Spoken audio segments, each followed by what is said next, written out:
Erev Tov, everyone, and welcome to the House of Seven Beggars. It is Tuesday night. It is 8 p.m. here on the east side of the United States, here in the diaspora, and therefore it must be the Shul study hall.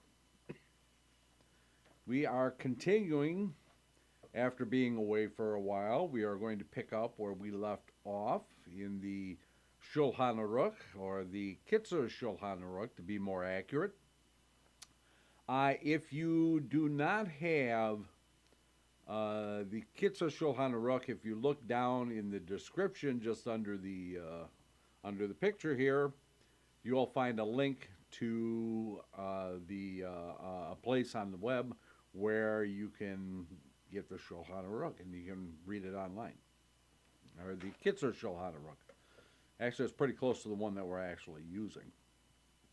Okay, so the last time that we were together, which was about a month ago, actually maybe even a little more than that. But anyway, as you know, we had our computer went down here in the broadcast studio, so we were kind of stuck until we got a new one. But we had completed chapter 184, and we are going to pick up this evening on chapter 185. This is volume 4, page 78, for those of you who are keeping track.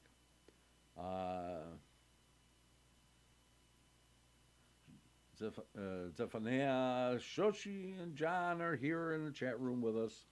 And I assume maybe Shlomo. Shlomo's had a rough day today, so it wouldn't surprise me at all if he was sleeping. But we're glad he's home. And, okay, so... And of course, we are going to be studying the Shulchan Aruch. So the bracha for the study of the Shulchan Aruch is the same as the study of Talmud, which is the same as the study of Torah, because they are all connected together. Baruch atah Adonai Eloheinu melech haolam, asher kiddushanu b'mitzvotav v'tzivanu la'asok b'divrei Torah. Okay, chapter 185 deals with borrowing and hiring. So paragraph 1, he who borrows or hires a beast or chattels from his neighbor is not allowed to lend them or to hire them out to someone else without the consent of the owner. And we actually talked about this in the preceding chapters. We had actually covered this, and we are getting into it in a little more detail now. Even in the case of books, the lending of which is considered a meritorious act. We do not take it for granted that the owner would approve of having a religious act done with his property, for it is likely that he would not wish his property to be in the possession of certain persons whom he considers untrustworthy. The borrowing of a book may, however, allow another person, the borrower of a book may allow another person to use it for study in the former's house, provided he studies by himself and not together with someone else. If it is known that the owner of the article is accustomed to trust the third party in such matters, then the borrower may lend and the hirer may hire it out. Paragraph 2.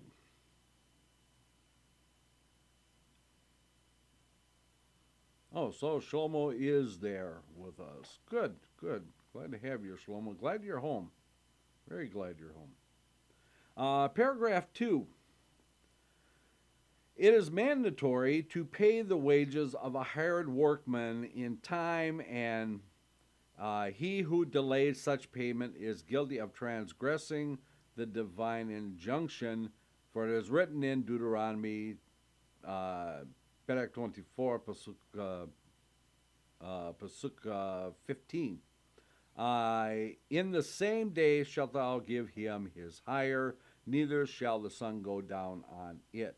Now, when we're talking about this wages of the hired worker, what we're talking about is the day laborer, the person who works day to day. At the end of the day, he is to get paid. Now, that's unlike the person who is hired on a long-term basis, who gets paid by the week or gets paid by every 2 weeks or every month or whatever.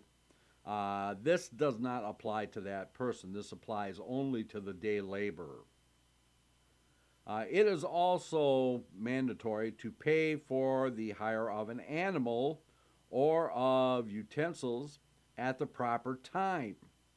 And he who delays such payment is guilty of transgressing the law, for it is written, again in Deuteronomy 24:14, thou shalt not oppress a hired servant that is poor and needy. In the same day thou shalt give him his hire. And what is the proper time? If the workman has finished his work during the day, he should be paid before the end of the day. And if the day has passed without being paid, the employer is guilty of transgressing the law. In the same day thou shalt give him his hire, neither shall the sun go down on it. And if he finishes his work in the evening, he should be paid during the night. And if the night has passed without being paid, the employer is guilty of transgressing the law. The wages of him that is hired shall not abide with thee all night until the morning. So also is the case of the workman hired by the week, or month, or year. If he has finished his work during the day, he should be paid during the day. If he has finished his work during the night, then he should be paid during the night, but not later. Paragraph 3. If one gives a garment to a tailor to be repaired, and the latter returns it to him during the day, he can pay him at any time during the day, and if he returns it to him at night, he can pay him any time during the night.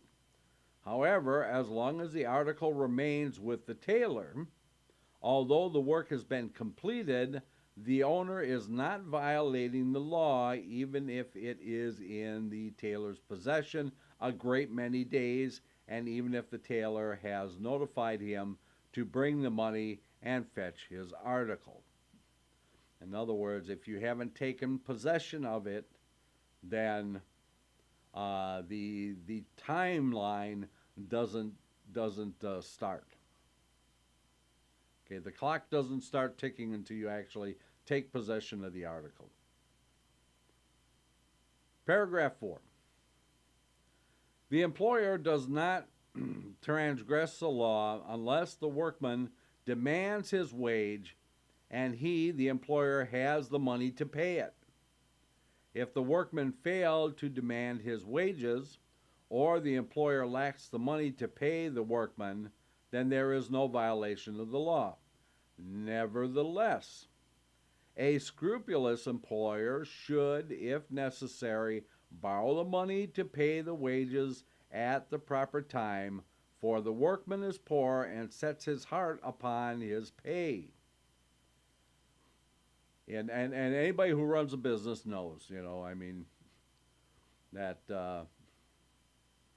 it was always and I've known a number of people who own businesses, and I own my own business, and so on and so forth. So we know that, the workman gets paid, the bills get paid, the taxes get paid, And then the owners get paid. Or not paid, as happens in many cases. But the workman always gets paid first.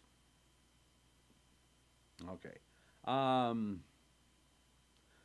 For the workman, yeah, okay, has this.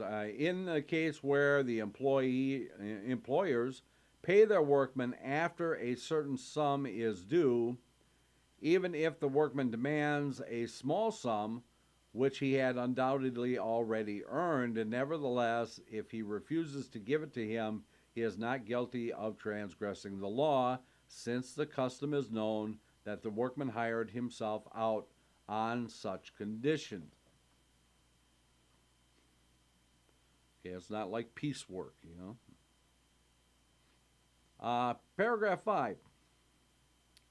If a hired workman spoiled the article on which he had worked, even if it was caused by his negligence, so that he is legally bound to make reparation, the employer should waive his legal rights and release the workman from liability, as it is written in Proverbs chapter 2, verse 20, that thou mayest walk in the way of good men.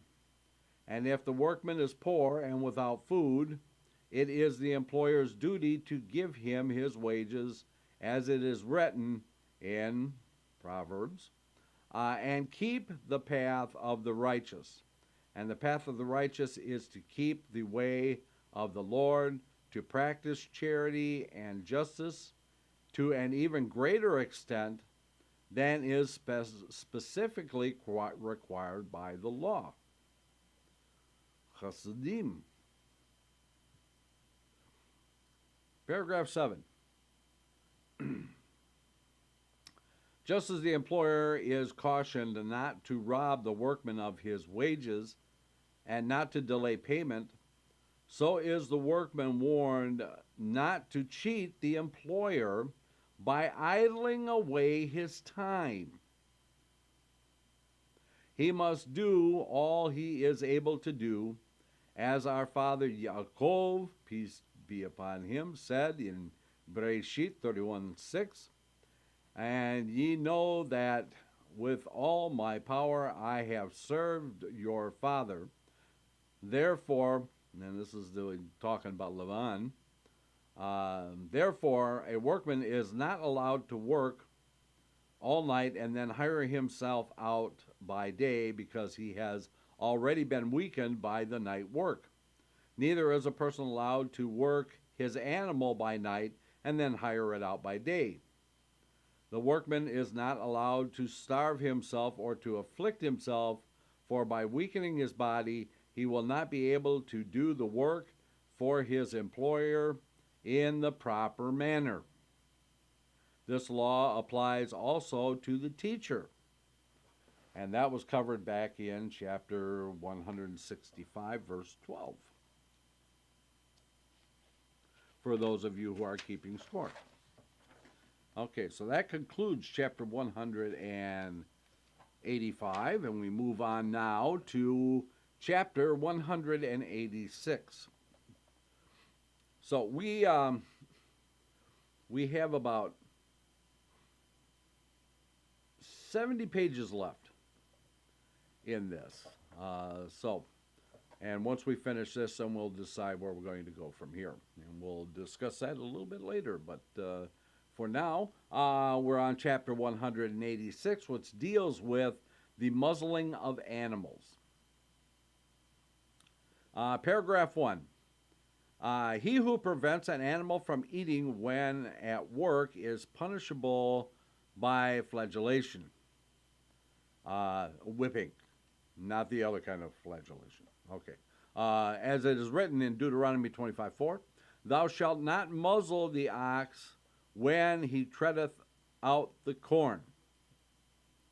And it is immaterial whether he be an ox or any other animal or beast, or whether it is a clean or an unclean animal, or whether it is treading out corn or doing some other work connected with the soil. The Torah mentions the ox and treading out corn simply because it speaks of the ordinary custom. Even if he muzzles the beast with his voice, then he should, that is, he shouts at it and thus prevents it from eating. He is also punishable by flagellation. Which brings up an interesting question, because we've read in the Torah about Abraham and the dispute between Abraham's herdsmen and Lot's herdsmen, and how there was this dispute, and we go into Rashi, and it discusses the thing about, well, when Abraham's herdsmen took the flocks out, that they would muzzle the animals so that they wouldn't graze when they were on their way to wherever the field was that they were going to be grazing in, or they were going to be working in, which is not a violation of the law. That is, he is not robbing the property of somebody else. While Lot's herdsmen basically said, well, God had given all the land to Abraham, so therefore it's not stealing because Abraham owns the land anyway. And Abraham, being the righteous man that he was, said, no, that's still, it's not our property. The crop is not our property. The land may belong to me, but the crop does not belong to me. And we've discussed that before in preceding chapters, which talked about, renting out the land. Okay, so in the case of Abraham, his muzzling his oxen and his flocks and so on and so forth, they were not doing work. Okay, so they were just being transported from one point to another, and to keep them from damaging somebody else's property or stealing somebody else's property, he would muzzle them. But when they got to their destination, they were unmuzzled. So paragraph 2, a Jew who treads out the corn of a non-Jew with a beast belonging to a non-Jew, and he muzzles it, is guilty of transgressing the law. Thou shalt not muzzle, because the Torah makes no distinction as to whether it belongs to the Jew or belongs to the non-Jew. It has to do with cruelty to the animal, regardless of whether the animal is a clean animal or a kosher or non-kosher. It doesn't matter. It's cruel to the animal because the animal doesn't understand, and the animal must eat. So, paragraph 3, if the beast cannot eat any food because it is thirsty, he must give it drink. Now, you wouldn't think that would need to be said, but obviously it does. Paragraph 4, if the beast is at work in the field of products which would be harmful to its intestines, it is permissible to muzzle it. Again, you're saving the beast from pain. It's a matter of cruelty. I'm sure that Dave has joined us. David, good to have you. Shoshi and Shlomo probably know this well, that horses and mules and donkeys and stuff like that have a tendency to eat things that are really not good for them. It's really not part of their diet, but they eat it anyway, and it does cause them quite a bit of distress. So you have to be careful with them. Okay, so in that case, if they're in a field where it is actually harmful to them, or would cause them any kind of distress, then you are allowed to muzzle them, because you're not being cruel, you're saving them from pain. For the Torah was interested in the well-being of animals, And in this case, it would be injurious to them. Okay, short chapter, that one. Okay, we are in chapter 187. This one deals with articles lost and found. We actually talked about this again. We talked about this before, and we are going into more detail. I didn't even know this was here. Okay, well. Anyway, I don't know why he's calling me. He knows I'm on the air. So anyway, let's see. We're going to go on to chapter 187, and when we go on the break, I will remove the phone from the room. I don't know how the heck I managed to bring that in here and forget it, but hey, I'm old, so I have an excuse. At least that's the one I'm going to go with. So anyway, I see my my video is misbehaving here, so let me give that a little boot. There we go. Okay, now it's working. Oh, let's see what Shoshi has to say. She says, I know many mule owners that have to muzzle their mules on the first spring grass. They can bloat if the grass is rich. Okay, so there you go. There you go. Independent confirmation of what I was saying. Okay, thank you, Shoshi. Okay, so we're on to articles lost and found.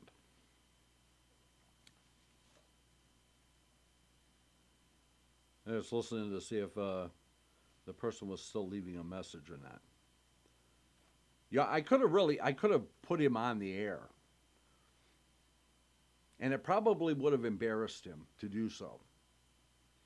And although it would have been funny, it would be considered lashon hara. So we won't do it. But it would have been interesting. Anyway, okay, so let's move on.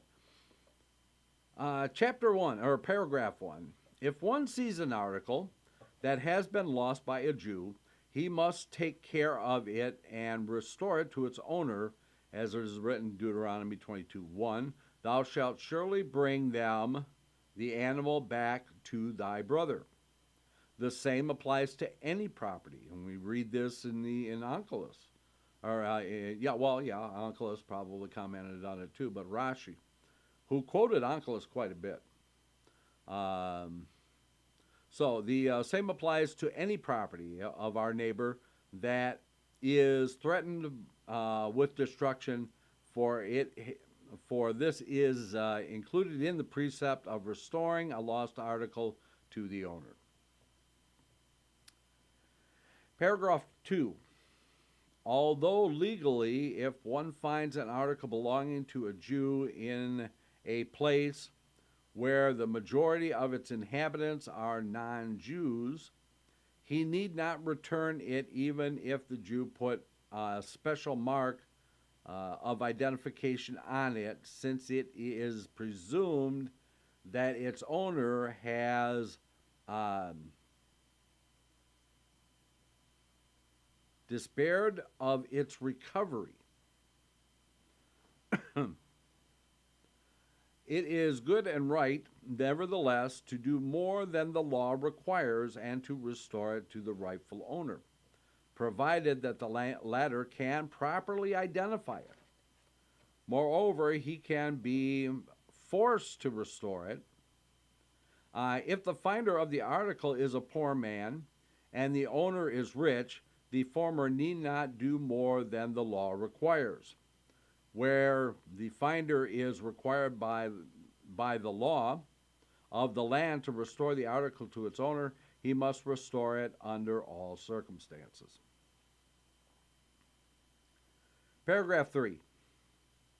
Anyone who finds an article, whether or not it bears a special mark of identification, if it is apparent that it has been left there temporarily by the owner, such as a garment or an axe by the side of a fence, or even if it is doubtful whether the owner had left it there temporarily or whether he had lost it one is forbidden to touch it. Because eventually, maybe the owner, just forgot that he left it there. I've done that a number of times. Set something down and walked away and went, where did I put that? I know I had it. I just had it. Where did I put it? And it seems to happen more and more anymore. I don't know. Anyway, and then I'll go on and I'll be doing something else, or I'll go get another implement, and there it is. Okay, so it was it was leaning up against the shed, so right where I had left it. Okay, but if somebody had taken it to restore it to me, and I had in the meantime I had remembered, oh well, I left it over by the shed, and I went back to the shed to retrieve it to do work with it. It wouldn't be there. And then I wouldn't be able to do what I was going to do. Okay, well, anyway. So, paragraph 4.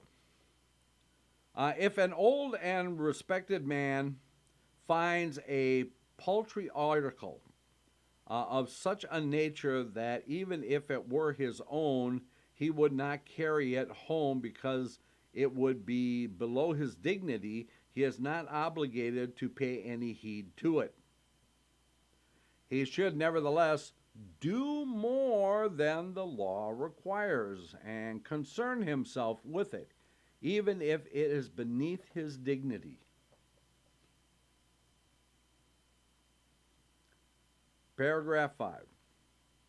I was just trying to think of a story to go along with that, and I was trying to remember some of the stories that the Nicholsburg Rebbe told. He tells wonderful stories, but I can't think of one of his that actually fits this scenario. Anyway, moving on. I'll probably think of one later. Paragraph 5. If one finds an article and he does not know who the rightful owner is, then whether or not it bears any mark of identification, since there are many divergent laws concerning cases of lost articles, he should consult a rabbi as to what he should do. Some things basically you don't have to return it. Some things are, well, you can keep it, and if the owner comes along, then you return it. But if he doesn't come along, then you're allowed to keep it, and so on and so forth. And that's why I say consult the rabbi, because he will actually know the best way to handle it, or at least give you some kind of an idea of what the best way to handle it is. But again, as I often caution people, don't ask the rabbi unless you want an answer. Because once you get an answer, you've got the answer, and you have to go by it. Okay. So, in most communities, there are other traditions where, well, you can actually go to another rabbi to seek another opinion. But we won't go into that. We can go into that in another session.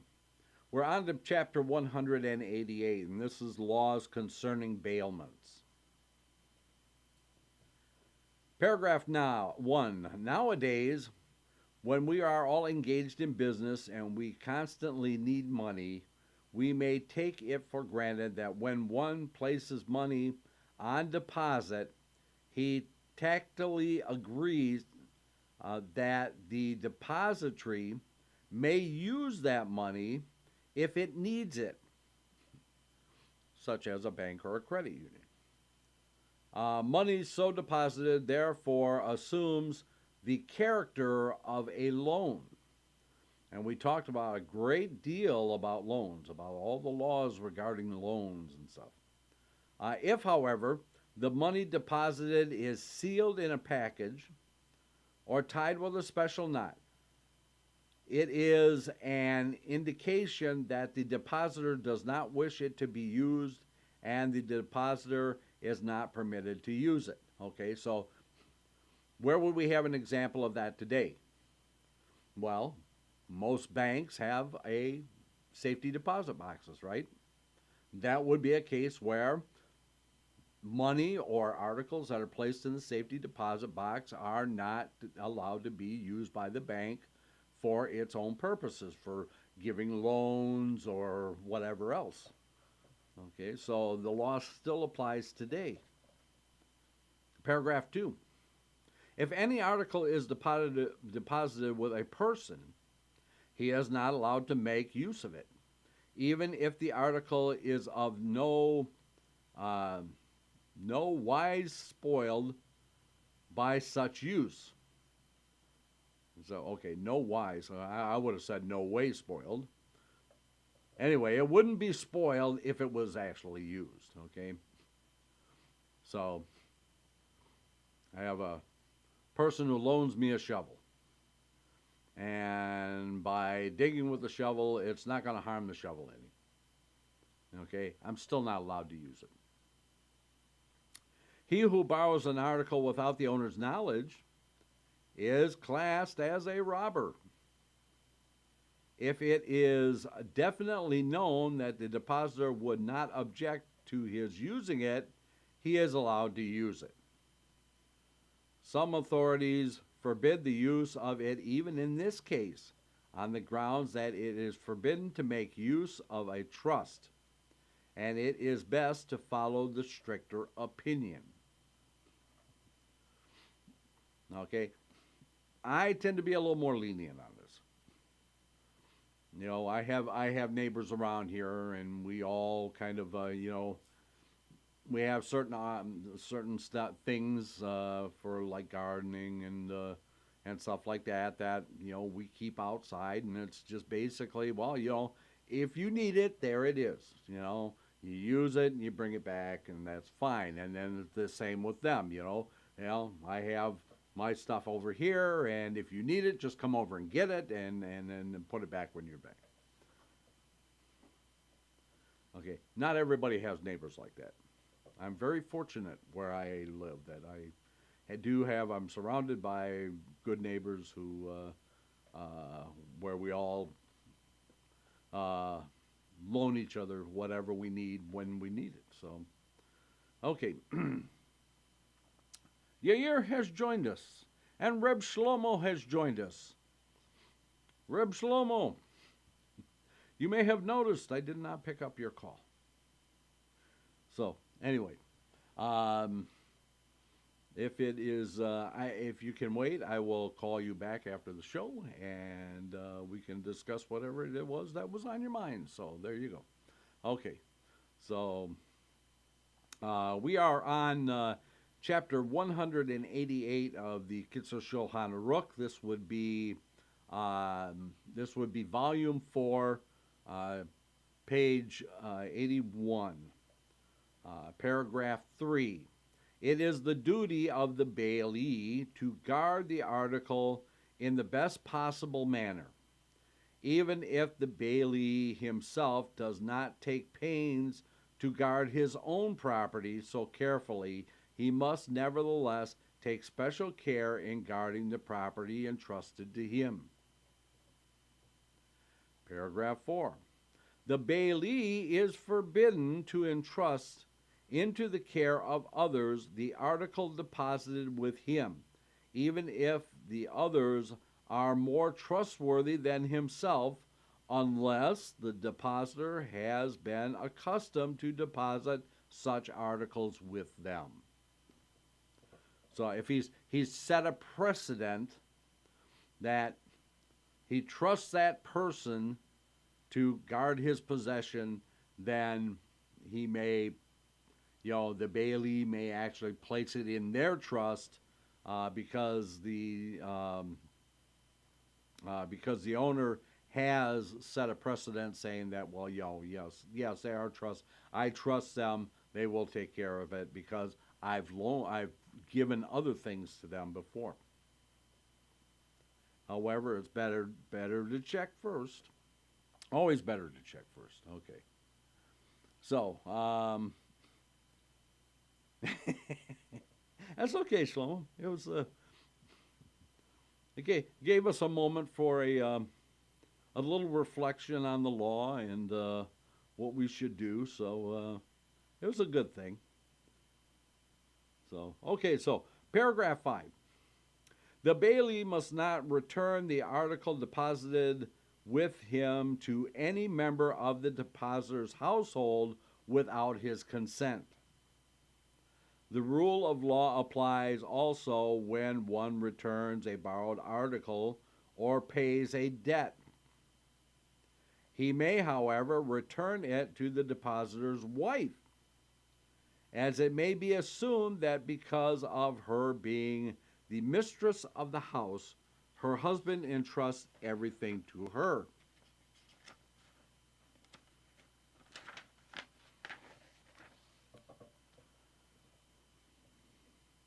Okay, so we are on to chapter 189. So this is interesting. This deals with unloading and loading. So let's find out what this is all about. Paragraph 1.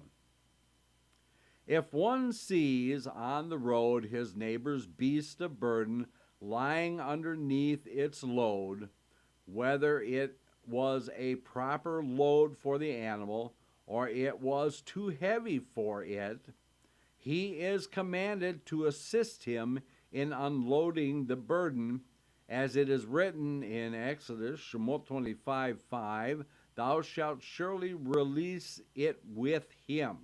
With him is a key word. Okay, after he had helped unloading the burden, he must not depart, leaving his neighbor to worry, but he must help replace the load upon the animal. As it is written, Deuteronomy 22:4, thou shalt surely help him to lift them up again. If one leaves his neighbor without helping him to unload and reload, he has neglected to perform an affirmative precept and transgressed a negative precept, as it is written back in Deuteronomy 22:4. Thou shalt not see the ass of thy neighbor or his ox fallen down by the way, and hide thyself from them, intending not to help. Paragraph 2. If after one help to unload and reload the beast fell down again, one is obligated to assist again in the unloading and reloading, even 100 times. You would think it wouldn't take 100 times for them to realize that it's too much for the poor animal. You're causing the animal pain. Don't do that. Anyway, even up to 100 times, as it is, unless the people are just that. Maybe they're Helmites. Maybe this is written for the Helmites. You know, they don't know how to pack an animal right, and they keep, they get it off balance and stuff like that, and it all falls down. I mean, it almost, sounds like the beginning of a Monty Python sketch. Anyway, thou shalt surely, reloading even 100 times, as it is written, thou shalt surely release it with him, and thou shalt surely help him to lift it up again. For this reason, one must accompany the carrier a distance of a parsang, as he might need help again unless one is expressly told, I no longer need you. Paragraph 3. The unloading must be done gratis. But for the reloading, one may demand compensation, also for accompanying him. Paragraph 4. If the animal belongs to a heathen, and it is also driven by him, regardless whether the load belongs to a Jew or to the heathen, one is bound to help him unload merely because of the suffering of the animal, and he may receive compensation for it, but he is not bound to help him reload unless it may cause animosity. And if the heathen is not present and the Jew drives the animal, one must help him reload because of the distress of the Jew. If the animal belongs to a Jew and the load belongs to a heathen, one is likewise bound to help unload and reload in consideration of the Jew. Paragraph 5.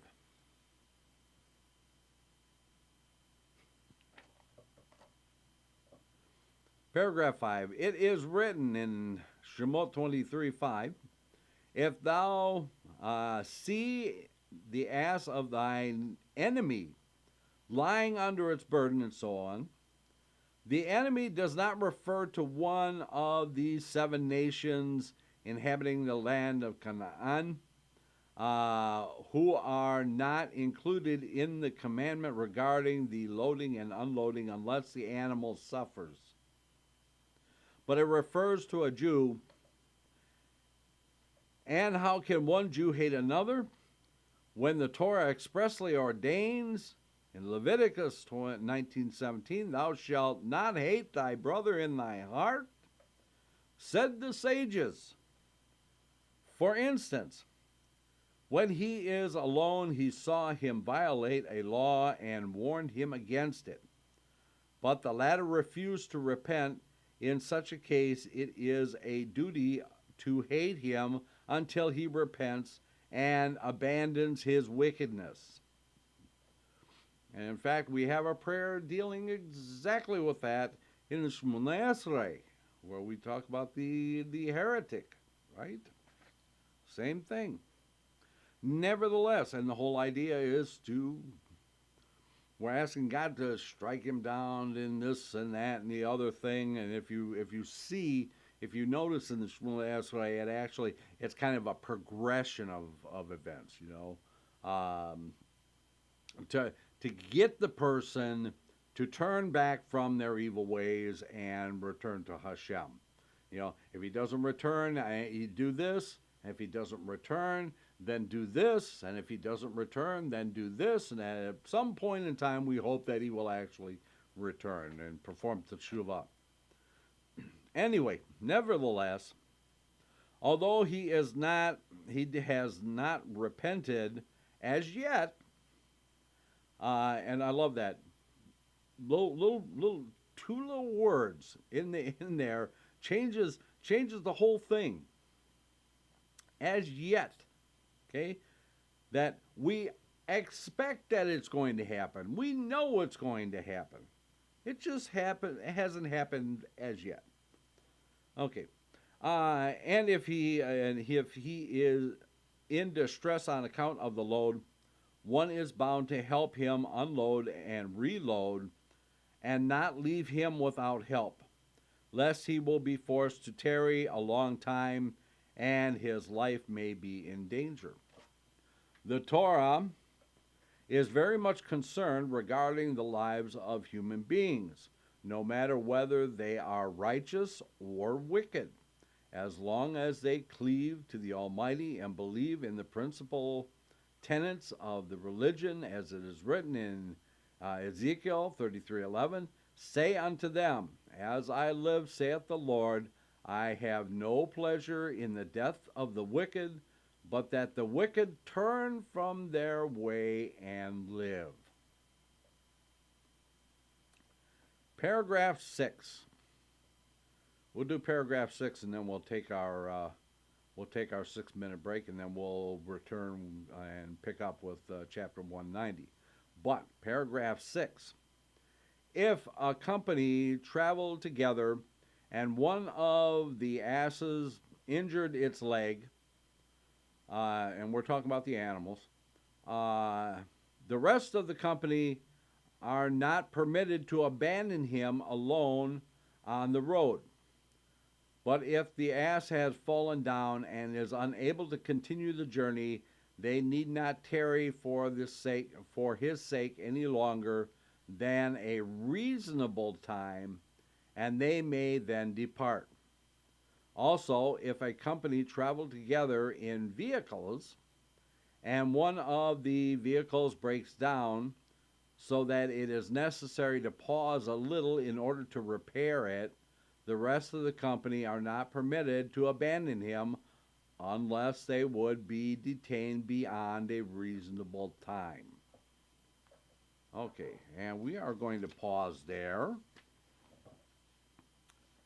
And when we return, we will pick up with chapter 190, which deals with the protection of life and property. So, we are going to take our break, and we will be back in 6, and we'll continue. Let's all go to the lobby. Let's all go to the lobby. Let's all go to the lobby to get ourselves a treat. Delicious things to eat. The popcorn can't be beat. The sparkling drinks are just dandy. The chocolate bars and the candy. So let's all go to the lobby to get ourselves a treat. Let's all go to the lobby to get ourselves a treat. It's intermission time, folks, so hurry, hurry, hurry.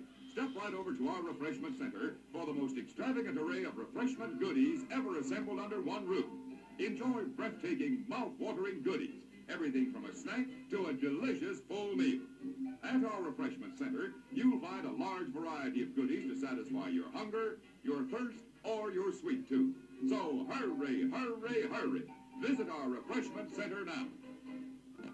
The show starts in 5 minutes.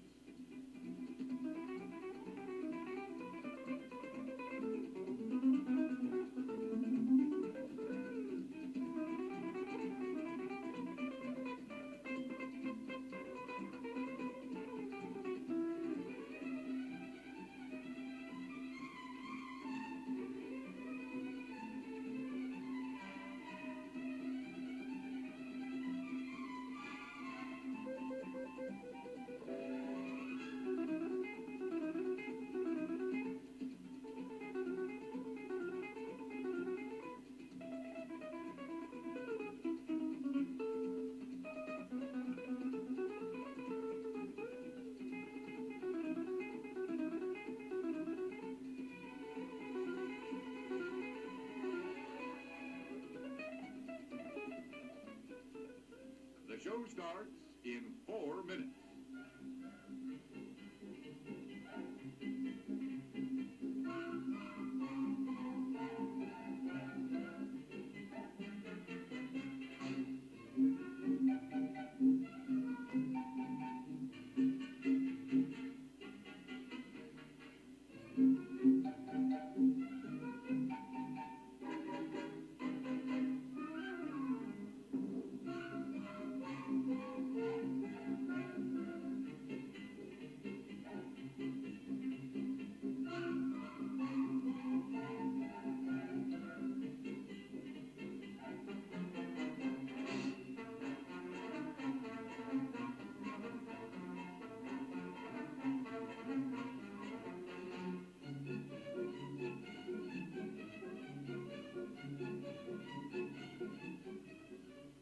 The show starts in 3 minutes.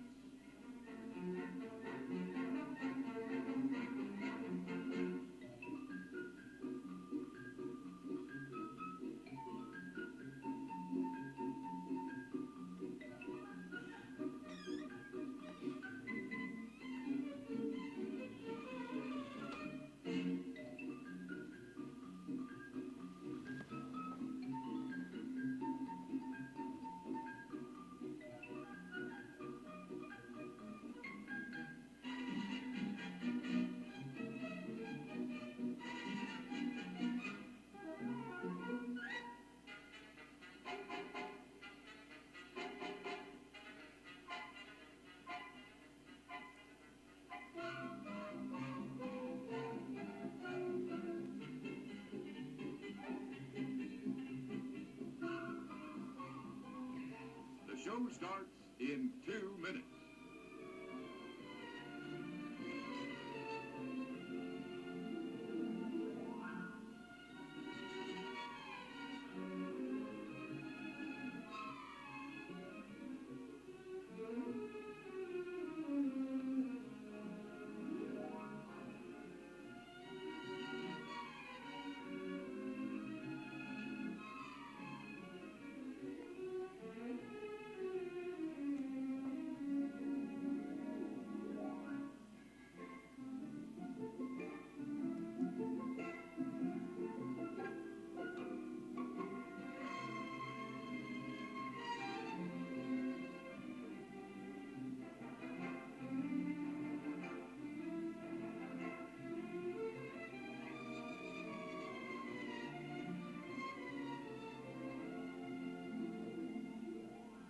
show starts in 1 minute.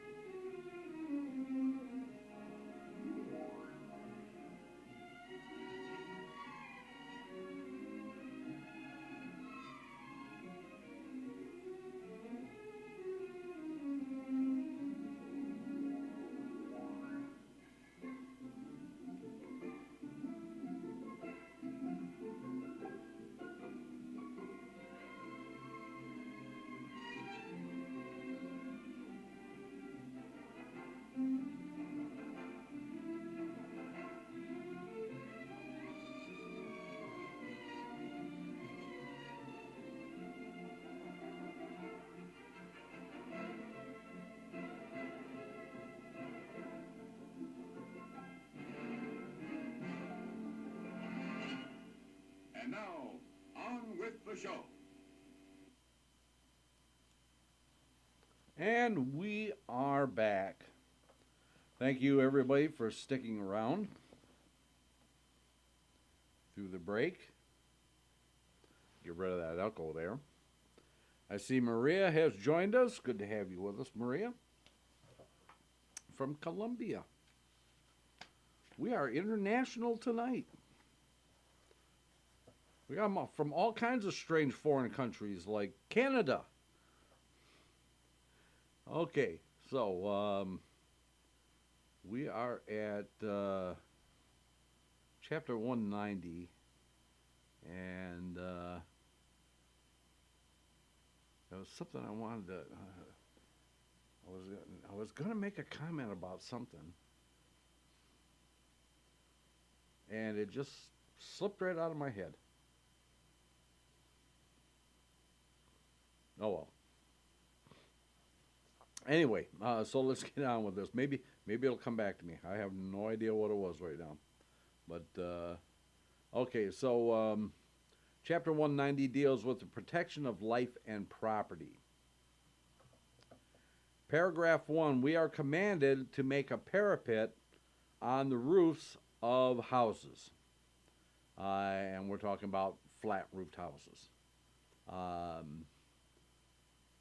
As it is written in Deuteronomy 22:8, thou shalt make a parapet for thy roof, which was fairly common. I mean, it was fairly common for people to actually use the roof as another room, as like an outside room. In the heat of the summer, sleep out on the roof, and so on and so forth. Today, we do have some houses that have flat roofs. You'll see many times that people who live in older homes, such as Victorian homes or Victorian style homes, where they have what they call a mansard roof, which is basically a pitched roof with a flat top on it. Most of the times you will see a fence around that flat part of the roof, making a parapet. The height of a parapet must not be less than 10 handbreadths tall. Okay, so a handbreadth typically being 4 inches, so that's 40 inches. And it should be strongly constructed so that it may not give way when one leans against it. The roof of our houses are exempt from this. The roofs of our houses are exempt from this law if we do not make use of them. Okay, so if you have a pitched roof, I mean, you're not really making use of a pitched roof, so you don't need to put a parapet around it. Not many people spend much time on their pitched roof. And not only roofs must be protected against danger to human life, but any place where there exists a possibility of danger to human life requires protection. Anyone who fails to provide proper protection violates an affirmative precept and also transgresses a negative precept, as it is written in Deuteronomy also, thou shalt not bring blood upon thy house. For instance, if a person has a well in his courtyard, he is obliged to put a fence 10 handbreadths high around it, or he must cover it so that no one may fall therein. I can remember my grandparents' property. My grandparents' property originally was an apple orchard, and most of the orchard still was in use right up until they passed away and the property was sold. But I remember as a child, going out there, and we would often walk around the property. And all over the property, we were always warned about this, to be careful of the wells, because the wells were all over the property, and they were used for watering the apple trees and stuff. And and some of them were quite deep. And we were always warned to be careful because they are covered, but who knows? Somebody might come along and pull the cover off of one, or the covering might rot on one, and you might step on it and go through. So we're always warned to be very careful around wells. However, they didn't put up a fence around them, as they should have. Anyway, paragraph 2, and wells like that still exist today, especially out in the rural areas. You'll find them.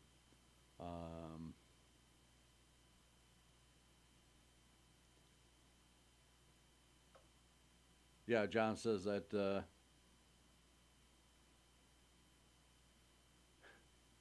some people in some countries have flat roofs where they slept outside in the summer. Exactly.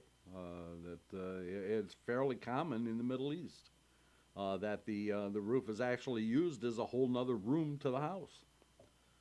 Okay, paragraph 2. It is likewise our duty to remove any cause that might prove dangerous to humans. One must take good care of it, as it says in Deuteronomy 4:9. Only take heed to thyself and keep thy soul diligently. If a person leaves dangerous objects and does not remove them, he violates an affirmative precept and also transgresses a negative command, and thou shalt not put blood upon thy house, as when he allows a broken ladder to remain standing in his house or in his courtyard, or if he keeps a vicious dog. Okay, paragraph 3. Just as a man must guard his body against all injury or harm, it is written, take heed to thyself and keep thy soul diligently. So must he guard his property against all loss. Therefore, anyone who breaks a vessel, or tears a garment, or destroys or fouls food or drink, or throws away money, I don't know who would do that, or spoils anything that is fit for man's enjoyment, violates a negative precept, as is written in Deuteronomy 20:19, thou shalt not destroy the trees thereof. Okay, referring to the fruit-bearing trees, because people can make use of it, just as they can make use of these other things that the person has actually spoiled. Chapter 191. This one deals with cruelty to animals. Paragraph 1. It is forbidden, according to the law of the Torah, to inflict pain on any living creature. On the contrary, it is our duty to relieve the pain of any creature, even if it is ownerless or it belongs to a non-Jew. However, if they cause trouble, or if they are needed for medicinal purposes, or for any other human need, it is even permitted to kill them, and we disregard their pain. For the Torah has permitted to slaughter them. Therefore, it is permitted to pluck feathers from a living goose with which to write, if no other pen is available. However, people abstain from doing it because of cruelty. Paragraph 2. When horses, drawing a cart, come to a rough road or a steep hill, and it is hard for them to draw the cart without help, it is our duty to help them, even when they belong to a non-Jew, because of the precept not to be cruel to animals, lest the owners smite them and force them to draw more than their strength permits. Paragraph 3. It is forbidden to tie the legs of a beast or of a bird in a manner as to cause them pain. Paragraph 4. It is forbidden to set a bird on eggs that are not of her species, for this is cruelty to animals. Paragraph 5. It is forbidden to castrate either man, beast, animal, or bird, clean or unclean, in Israel or elsewhere. It is forbidden to cause sterility in any male, man, or any living being, even by medicine. Violators are subject to the penalty of flagellation. Paragraph 6. We are not allowed to tell a non-Jew to castrate our animals. Some authorities hold that we are even forbidden to sell an animal to a non-Jew or give it to him on the condition to share the profits if we know that he will castrate it, because a non-Jew too is forbidden to castrate. Therefore, in doing so, the Jew transgresses the precept, and thou shalt put no stumbling block before the blind. If, however, the non-Jewish buyer will not castrate it himself, but will give it to another non-Jew to do, such a transaction is permissible according to the opinion of all authorities, for then it is only an indirect violation of the law, and it is permissible.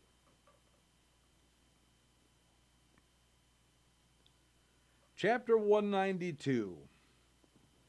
The sick, the physician, and the remedies. Paragraph 1. Said Rab Yitzhak, the son of Rab Yehuda, one should always plead for mercy not to get sick. If one falls sick, he is told, produce your virtuous deeds, and you will be released. Said Mar Ukba, from which biblical verse can this be inferred? Which is always the case when we read the Talmud. That's always the question. Where is the proof? You say this, where is the proof? From Deuteronomy 22:8, lest any man fall from thence. Hebrew, menu,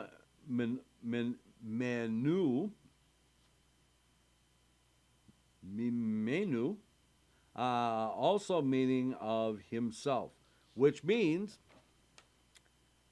Since he has fallen, he must produce evidence of himself and that of his deeds that he is worthy, from Tractate Shabbat, folio 32a. It is also stated in the Talmud, if a person suffers from a headache, he should think of himself as if he were put in chains. If he becomes ill and he must be confined to his bed, he should think of himself as if he were placed onto a scaffold, a place where capital cases are tried, to be judged. If he has great advocates, he may be saved, but if he has none, he cannot escape. And these are the advocates of man: repentance and good deeds. Even if 999 accuse him, and only one advocate defends him, he is saved. As it is written in Job 33:23 and 24, if there be for him an angel, an intercessor among 1,000 to vouch for man's uprightness, then he is gracious unto him, and saith, deliver him from going down to the pit, and so on. Paragraph 2. Rabbi Phineas, the son of Hama, preached, whoever has a sick person in his house should go to a sage and ask him to plead for mercy in his behalf. As it is written in Proverbs 16:14, the wrath of the king is as messengers of death, but a wise man will pacify it. It is customary to give alms to the poor in behalf of the sick person, for repentance, prayer, and charity avert an evil decree. It is also customary to bless the sick person in the synagogue.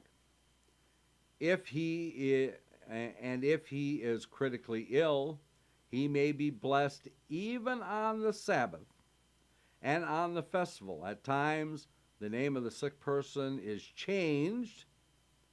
Also, for the change of the name may nullify an evil decree. Okay, because now it's a different person. The person is a different person. And that's actually still practiced to this day, changing the name of a sick person. This whole concept of the of giving alms to the poor on behalf of the sick person. That's still in the Shemona.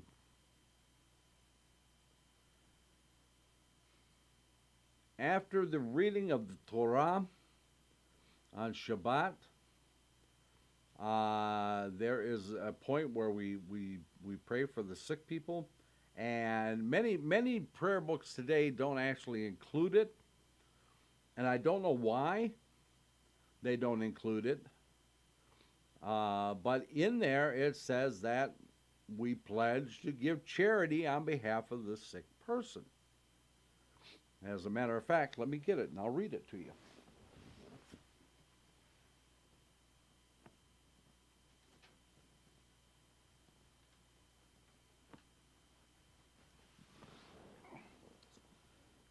Okay, so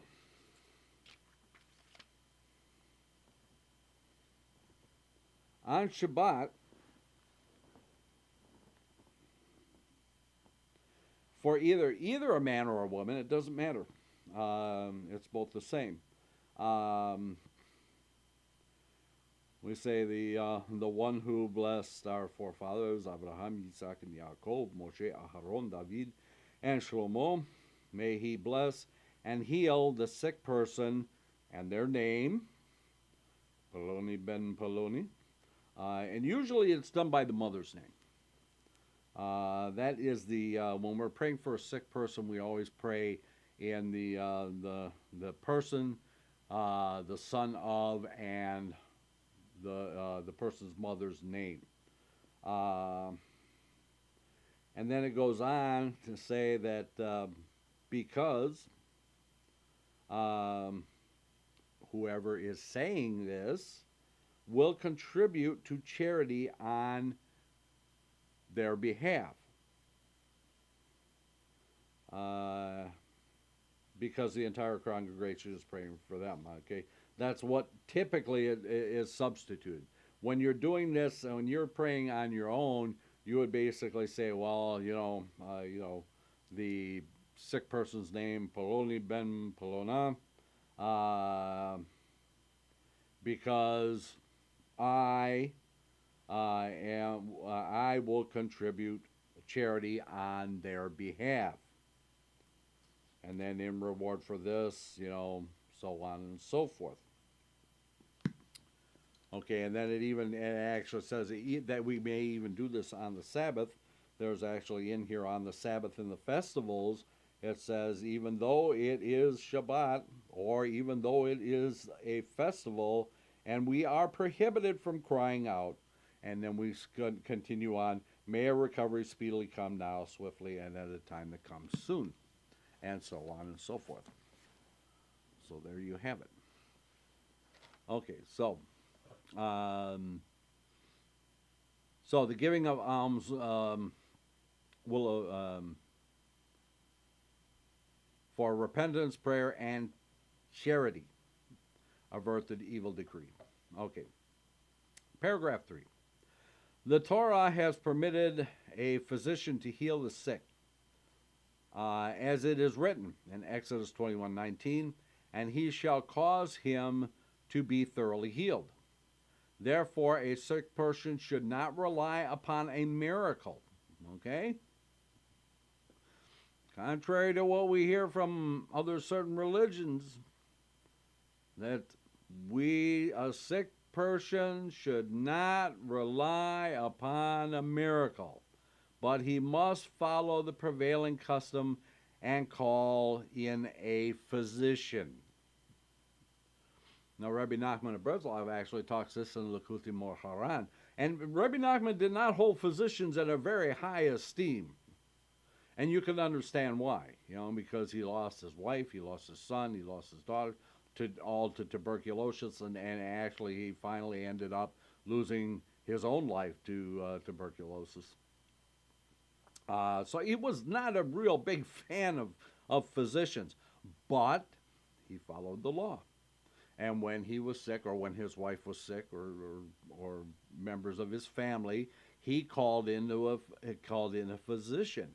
But what he said was, one should not count completely on the physician for healing, because physicians are human. Physicians make mistakes. So he said, we should always pray that God give the physician the discernment to treat the person properly. Okay, so many of the world's pious men have been cured by physicians. He who refrains from calling in a physician commits two wrongs. One, forbidding a person in danger to rely upon miracles. The other, in that he manifests presumption and pride in depending upon his righteousness that he will be cured in some miraculous manner. A sick person should call the most competent physician, but with all that, he should pray for mercy from heaven for the faithful healer, blessed be his name, trusting in him alone. Hence why Rabbi Nachman always prayed for for Hashem to give the physician discernment to treat him properly. Paragraph 4.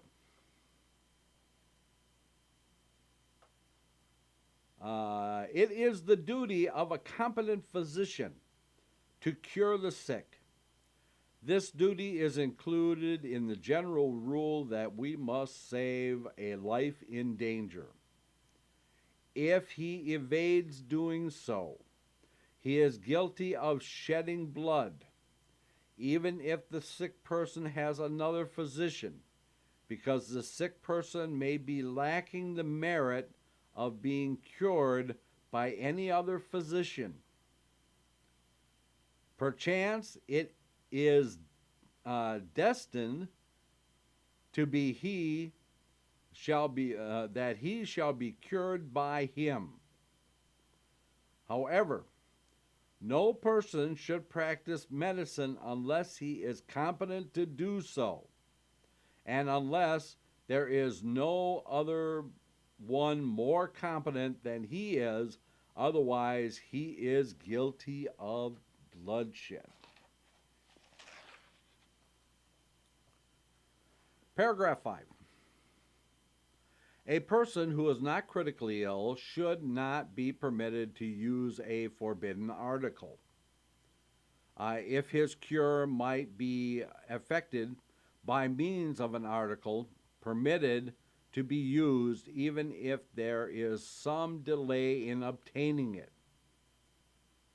If he requires to eat nothing, if he requires to eat nothing but a prohibited article, even if it is prohibited only by a rabbinical ordinance, he is forbidden to eat it the way the article is generally eaten.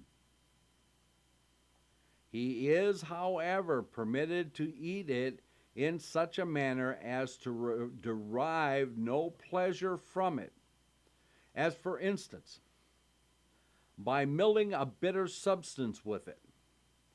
It is also permitted to make a plaster of it or something similar, even if it is an article of enjoyment of which is forbidden by the Torah, with the exception of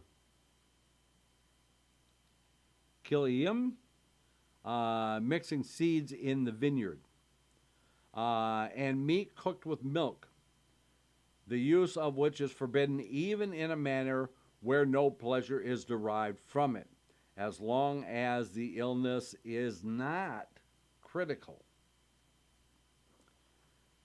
Okay, and again, this was covered way back in the beginning in chapter 8 and chapter 61 and chapter 117. Chapter 6, or chapter 6, paragraph 6. Some authorities are of the opinion that a person may cure himself with an article, the enjoyment of which is forbidden by rabbinical enactment, although he is not critically ill, even if used in a manner that affords him pleasure, providing he does not eat or drink the forbidden article. Paragraph 7. A person who is critically ill may use for his cure any forbidden article, for no law can stand in the way of saving a man's life, with the exception of idolatry, incest, and murder, which must not be transgressed even at the risk of losing one's life. Okay, notice it says murder, not killing. There's a definite difference between the two. I have to explain that all the time. Okay, paragraph 8. A physician is allowed to let blood and to feel the pulse of a woman even if she is married, and he may feel even the pudendum. It is customary with physicians, since he does not do it in a sensual or an immoral spirit, but merely following his profession. However, he should abstain from treating his own wife during her menstruation period if she is not critically ill and there is another physician who is as competent as he is. Paragraph 9. I was going to make a joke about doctors and about this whole thing about physicians who are as competent as he is. What doctor out there do you know that would actually admit that?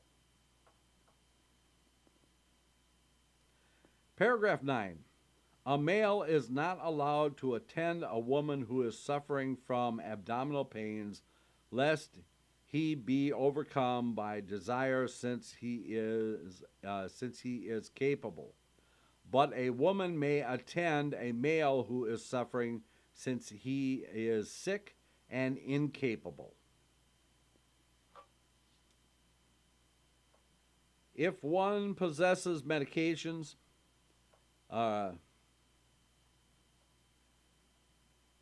medicaments, okay, and his neighbor falls sick and is in need of them, he is forbidden to advance the price thereof unreasonably. He can ask for to be compensated for them, but he can't ask for more than what their normal value would be.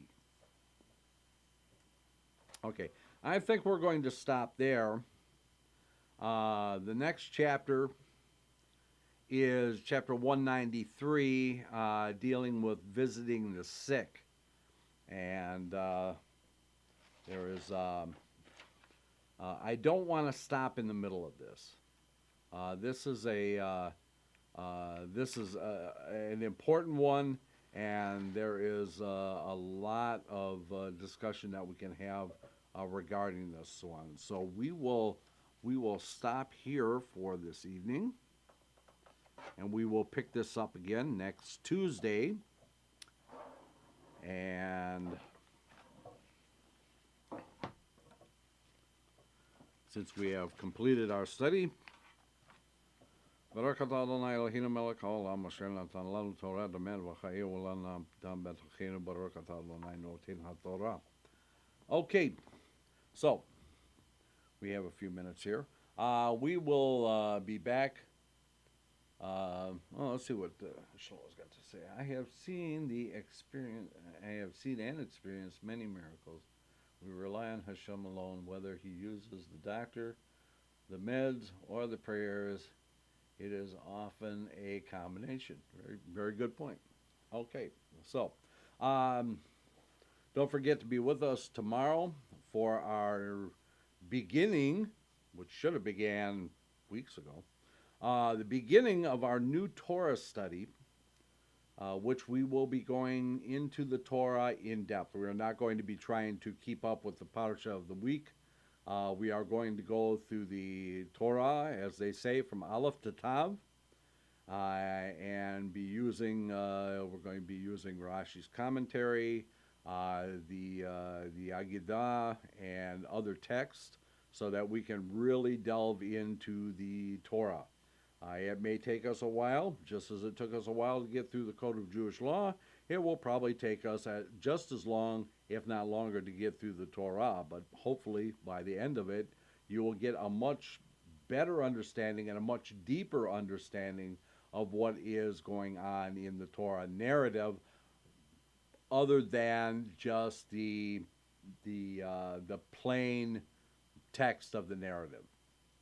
Okay. And then Monday nights is a Zeta Story Corner, and hopefully we won't have any nuts in the house like we did this week. And then, of course, Tuesday night, the Shul Study Hall, which we will pick up on the Shulchan Aruch. And, of course, Erev Shabbat, at 8 p.m. Eastern Standard Time, and for Kabbalat and Mariv Shabbat service, and then Shabbat morning for Shachrit and Musaf service at 10 a.m. So, I hope you will be with us for as much as you want to be with us. And until then, we will say, Laila Tov.